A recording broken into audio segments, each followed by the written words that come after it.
हाय दोस्तों, आज फिर एक और कहानी के साथ तैयार है आपका स्टोरी संसार। आज की कहानी है बहू और बेटी में फर्क। ऋषभ और प्रिया की शादी पूरी रीति रिवाजों के साथ संपन्न हुई थी। विदाई के समय प्रिया को गले लगाते हुए माँ ने कहा, आज से तेरे सास ससुर ही तेरे माँ बाप हैं। प्रिया का ससुराल में पहला दिन था। वह सुबह जल्दी उठकर नहा धोकर तैयार हो गई। बहू को देखने के लिए अभी रिश्तेदारों का आना जाना चल रहा था। प्रिया की सास सरिता जी कमरे में आती हैं। अरे ये क्या बहू, तुम तो ऐसे ही बैठी हो बिना घूंघट के। नई नई शादी हुई है, सबको ऐसे ही मुंह दिखाती फिरोगी क्या? चलो घूंघट कर लो। प्रिया को पहले ही दिन अपनी सास सरिता जी से ऐसे व्यवहार की उम्मीद ना थी। शादी से पहले जब भी फोन पे बात होती थी तो हमेशा यही कहती थी, रिया की तरह तुम भी हमारी बेटी हो। फिर ये क्या था? प्रिया ने सोचा, शायद अभी रिश्तेदारों का आना जाना है, इसलिए ऐसा कह रही हो। प्रिया ने उनकी बातों को दिल से नहीं लगाया। कुछ दिन बाद सरिता जी हमेशा प्रिया को ससुर जी के सामने घूंघट करने के लिए टोकती रहती।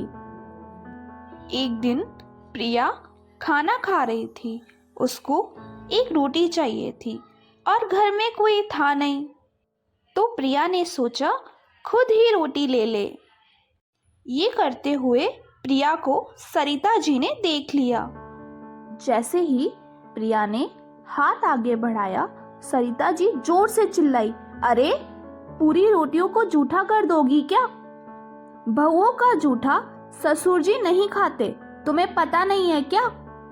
सरिता जी की आवाज में इतना तीखापन था कि बेचारी प्रिया की भूख ही मर गई। सरिता जी हमेशा किसी ना किसी बात पर प्रिया को टोकती रहती, बहू ये मत करो, बहू वो मत करो।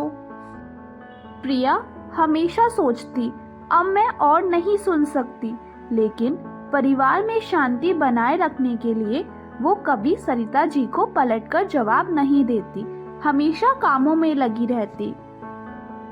हमेशा हंसमुख और चंचल रहने वाली प्रिया गुमसुम रहने लगी। ससुराल में उसे घुटन सी होने लगी। प्रिया के मायके से जब भी कोई मिलने आता, सरिता जी सबसे यही बोलती कि प्रिया तो हमारी बेटी है, हम उसके माँ बाप हैं, बिल्कुल बेटी की तरह रखते हैं। एक दिन प्रिया और उसकी ननंद रिया किसी बात पर जोर जोर से हंस रही थी। तभी सरिता जी गुस्से से आती हैं और बोलती हैं, बहुएं इतनी जोर से हंसती हैं क्या? पड़ोसी भी सोच रहे होंगे, इनकी बहू तो जोर जोर से हंसती है, जोर जोर से बोलती है। तुम्हारे माँ बाप ने कोई संस्कार नहीं सिखाए क्या? माँ बाप के संस्कार पर सवाल उठाने पर प्रिया से रहा न गया। वह बोल उठी, माँ जी आप मुझे बता दीजिए, यहाँ मुझे बेटी की तरह रहना है या बहू की तरह?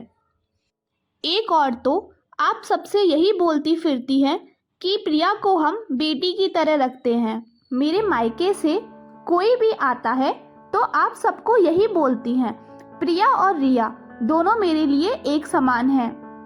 तो क्या बेटियां हमेशा घर में घूंघट में रहती हैं? बेटियों का छुआ भोजन कोई पिता नहीं खाता क्या? बेटियां अपने घर में जोर जोर से हंस बोल नहीं सकती क्या? आप रिया के साथ तो ऐसा नहीं करती, उसे तो आप घूंघट रखने के लिए नहीं बोलती। उसका घर में जोर से हंसना बोलना सब सही है, तो आप सिर्फ बहू को ही क्यों बोलती हैं, बेटी को क्यों नहीं?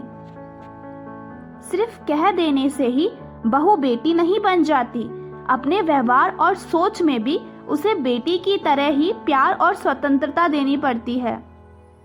लेकिन आप तो मुझे हर बात पे टोकती हैं, हर बात पे सुनाती हैं।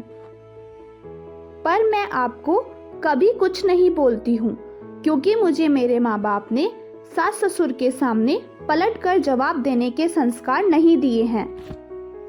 प्रिया की बातों का सरिता जी के पास कोई भी जवाब नहीं था और उन्हें मन ही मन पश्चाताप महसूस हो रहा था। वह कुछ बोल नहीं पाई और चुपचाप अपने कमरे में चली गई। कई ससुराल वाले यही कहते हैं कि हम बहू और बेटी को एक तरह रखते हैं, फिर क्यों कदम कदम पर उन्हें यह एहसास दिलाया जाता है कि तुम बेटी नहीं बहू हो। सिर्फ बहुओं से ही ये अपेक्षा की जाती है कि वे सास ससुर को माँ बाप की तरह प्यार और सम्मान दें, और जो लड़की अपने माँ बाप भाई बहन को छोड़कर आती है वह ससुराल में सभी को अपने परिवार की तरह मान लेती है। पर क्या ससुराल में उसे बेटी की तरह माना जाता है? उसे बेटी की तरह पहनने ओढ़ने, घूमने फिरने, हंसने बोलने की आज़ादी दी जाती है?